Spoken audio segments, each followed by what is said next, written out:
ರಾಜ್ಯದಲ್ಲಿ ಇರುವುದು ಹಿಂದೂ ವಿರೋಧಿ ಸರ್ಕಾರ. ರಾಜ್ಯದ ಕಾಂಗ್ರೆಸ್ ಸರ್ಕಾರ ಹಿಂದೂ ವಿರೋಧಿ ಸರ್ಕಾರ ಅನ್ನೋದನ್ನು ಪದೇ ಪದೇ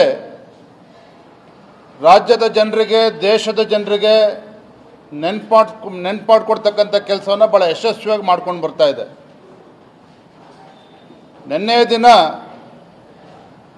ಹುಬ್ಬಳ್ಳಿನಲ್ಲಿ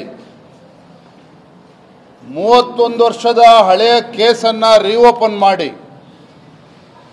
5 ವರ್ಷ ಅಲ್ಲ, 10 ವರ್ಷ ಅಲ್ಲ, 31 ವರ್ಷದ ಹಳೆಯ ಕೇಸನ್ನು ರೀಓಪನ್ ಮಾಡಿ ಹಿಂದೂ ಕಾರ್ಯಕರ್ತ ಶ್ರೀಕಾಂತ್ ಪೂಜಾರಿ ಅವ್ರನ್ನ ಬಂಧನ ಮಾಡಿರ್ತಕ್ಕಂಥದ್ದು, ಅರೆಸ್ಟ್ ಮಾಡಿರ್ತಕ್ಕಂಥದ್ದು ಭಾರತೀಯ ಜನತಾ ಪಾರ್ಟಿ ಬಲವಾಗಿ ನಾವು ಖಂಡಿಸ್ತೇವೆ. ಯಾವ ಸಂದರ್ಭದಲ್ಲಿ ಹಿಂದೂ ಕಾರ್ಯಕರ್ತನನ್ನ, ರಾಮಭಕ್ತನನ್ನ ಇವರು ಬಂಧಿಸಿದ್ದಾರೆ ಅಂತ ಹೇಳಿದ್ರೆ, ಇಡೀ ರಾಜ್ಯದಲ್ಲಿ, ಇಡೀ ದೇಶದಲ್ಲಿ ಕೋಟ್ಯಾಂತರ ಹಿಂದೂ ಕಾರ್ಯಕರ್ತರು ಜನವರಿ 22ರಂದು ಅಯೋಧ್ಯೆಯಲ್ಲಿ ಭಗವಾನ್ ಶ್ರೀರಾಮನ ಒಂದು ಪ್ರತಿಷ್ಠಾಪನೆ ಆಗ್ತಾ ಇರತಕ್ಕಂಥ ಶುಭ ಸಂದರ್ಭದಲ್ಲಿ ಇಡೀ ದೇಶದಲ್ಲಿ ಇವತ್ತು ಸಂಭ್ರಮದ ವಾತಾವರಣ ಇದೆ, ಸಂಭ್ರಮಾಚರಣೆ ನಡೀತಾ ಇದೆ. ಇಂಥ ಸಂದರ್ಭವನ್ನು ಆಯ್ಕೆ ಮಾಡಿಕೊಂಡಿರ್ತಕ್ಕಂಥ ರಾಜ್ಯದ ಕಾಂಗ್ರೆಸ್ ಸರ್ಕಾರ ಒಂದು ಹಿಂದೂ ವಿರೋಧಿ ಸರ್ಕಾರ ಅನ್ನೋದನ್ನು ಕೇವಲ ಕರ್ನಾಟಕ ರಾಜ್ಯಕ್ಕಷ್ಟೇ ಅಲ್ಲ, ಇಡೀ ದೇಶಕ್ಕೆ ಅವರು ತೋರಿಸ್ಕೊಟ್ಟಿದ್ದಾರೆ. ಭಾರತೀಯ ಜನತಾ ಪಾರ್ಟಿ ಇದನ್ನು ಬಲವಾಗಿ ಖಂಡಿಸ್ತದೆ. ನಿನ್ನೆ ದಿನ ನಾವು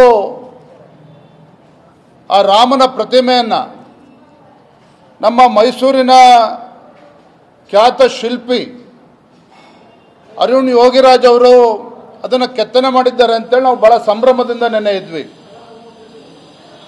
ಇಂಥ ಸಂದರ್ಭದಲ್ಲಿ ರಾಜ್ಯದ ಪ್ರತಿಯೊಬ್ಬನೂ ಕೂಡ ಹೆಮ್ಮೆ ಪಡ್ತಕ್ಕಂಥ ಸಂದರ್ಭದಲ್ಲಿ ಕಾಂಗ್ರೆಸ್ ಸರ್ಕಾರ ಹಳೆಯ ಕೇಸನ್ನು ರೀಓಪನ್ ಮಾಡಿ ಶ್ರೀಕಾಂತ್ ಪೂಜಾರಿ ಅವ್ರನ್ನ ಬಂಧಿಸಿರ್ತಕ್ಕಂಥದ್ದು ಭಾರತೀಯ ಜನತಾ ಪಾರ್ಟಿ ಖಂಡಿಸ್ತದೆ. ಅಷ್ಟೇ ಅಲ್ಲ, ನಾಳೆ ದಿನ ಇಡೀ ರಾಜ್ಯಾದ್ಯಂತ ನಾವು ಹೋರಾಟಕ್ಕೆ ಕರೆಯನ್ನು ಕೊಡ್ತಾ ಇದ್ದೇವೆ.